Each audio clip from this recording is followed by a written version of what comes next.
Now, some of the areas that I would start thinking about, I would really start to educate yourself on the difference between an asset and a liability. All right, to sum this up in a nutshell, assets you own and they put money in your pocket every month. All right, so that's like if you have a stock portfolio that pays you dividends every month, you're getting just deposits in your account every month because you own those stocks.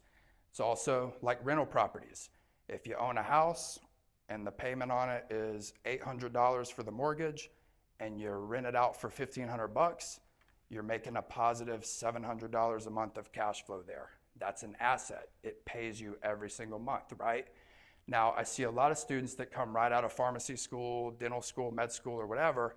And, you know, if you're like me, it's like you were broke all the way through school and then you start making some money and it's like, man, what do I do with this?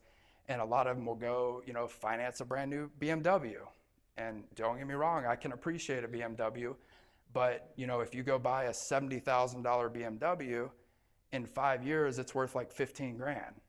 You know, but if you made the decision to maybe get your first rental house after you finished school and you bought that for maybe, you know, 100,000, 5 years later it's worth 150 and it's paying you every month. You know what I mean? And the reason I want to kind of just plant the seed with you guys is because I've had some really great mentors in pharmacy that are multimillionaires and they didn't make their money from their pharmacist job. It's like that money got them in the door to buy rental properties and other side businesses and other things.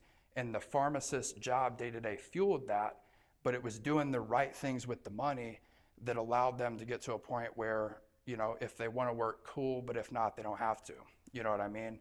And part of this all depends on your goals too. And I would just encourage you guys to think very early on, like, you know, what do you want your lifestyle to look like in 20 to 30 years?